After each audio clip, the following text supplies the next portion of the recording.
This patient is 23 years old and has no decay, but she does have a number of other problems. When we look at her open her mouth, you will see her jaw deviate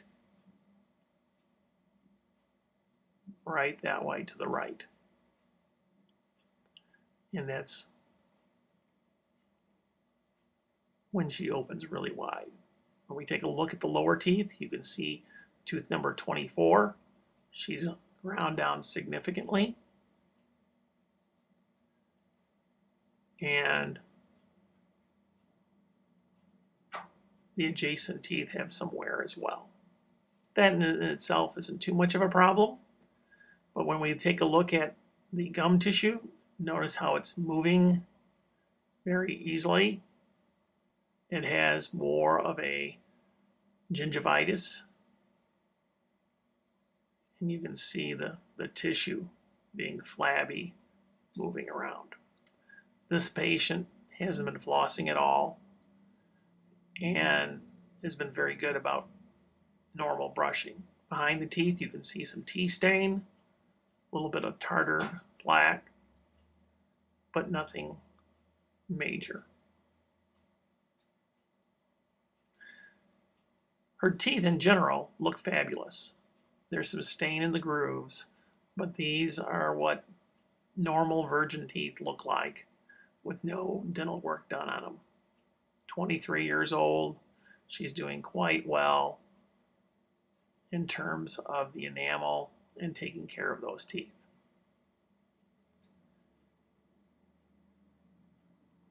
When we start looking at the gum tissue a little more closely, as we showed you before, it's in the front, it's a little more flabby, but here by this premolar, second premolar, you can see the red area that has developed with plaque and tartar. And there's plaque on the inside by the tongue between the two molars on her right. Now, the good thing is if she starts flossing, she can turn that around typically in 6 weeks. Always recommend doing it every other day in terms of the flossing until it's not uncomfortable, and then we would go ahead and do it every day. A little bit of wear on the molars there when she grinds on them. Some stain, but truly nothing remarkable, and she could keep it this way for many years to come, assuming that she's careful about her diet.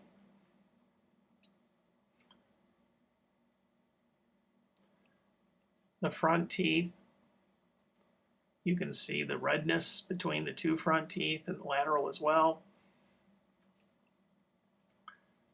Probably breathes through her mouth when she sleeps.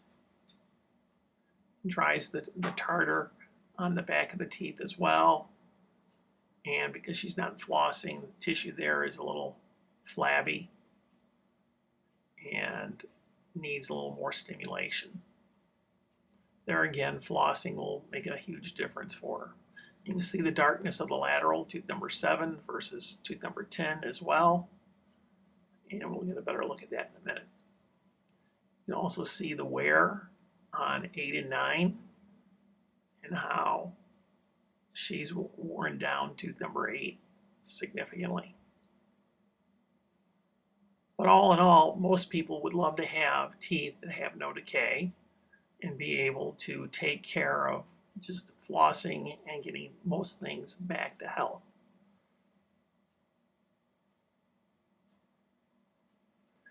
When we look at her front teeth, you can see the lateral tooth number 7 on the right versus the one tooth number 10 on the left, the darkness that's there. Sometimes that's an indication of a tooth dying. You can also see that the edge of tooth number 9 has had some wear. And when she grinds to one area to the left, you see how the lower teeth are in front of the upper teeth and how it fits in that groove perfectly. It's very uncomfortable, and she would swear that she never gets in that position. But from the wear pattern, you can really see that she's been doing it. And when she grinds to her right, you can also see how the teeth line up perfectly.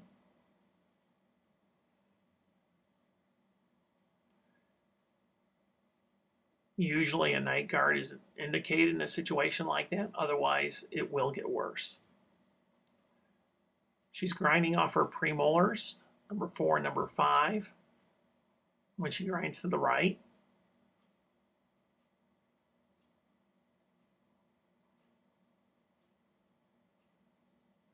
And she's grinding off of the canine on the other side when she does that.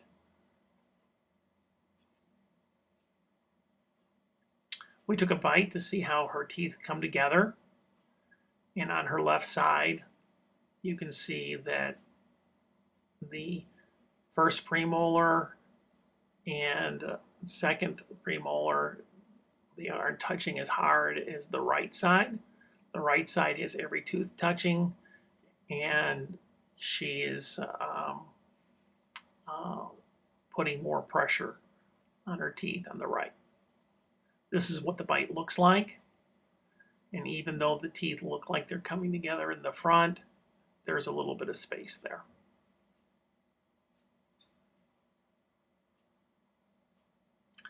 But you can see how all the teeth are touching. They're in the grooves. And it looks like a fairly good bite. Now we take the jaw and we put it back into the TMJ area, the fossa, and we're able to move the jaw up and down in a nice way. And when we do that, there's even more space between the front teeth because the lower jaw is set back. And the teeth on the right are in the grooves, but the teeth on the left are significantly palatal to the upper teeth. You can see how the jaw is moving quite nicely.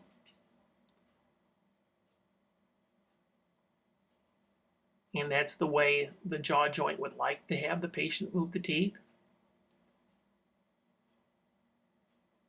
But she's not in the fossas of the upper teeth when she does that. So in order to get her teeth to move like that, she's actually pushing her jaw further forward and to the left in order to get as much pressure on her teeth when she bites down. And she's taught herself to do that, but when she's sleeping at night, she doesn't have a comfortable spot for her jaw to be.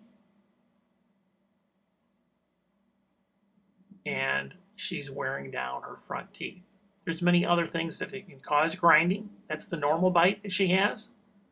And if you notice, it's closer in the fossa on either side, but that's with the jaw joint, with the condyles of the lower jaw not into the jaw joint area.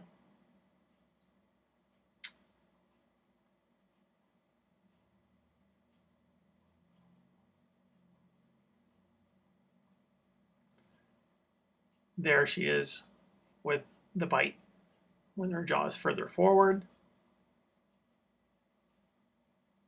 One choice is for her to just wear a night guard and leave it the way it is, but it's possible that she'll have more problems with her jaw joint.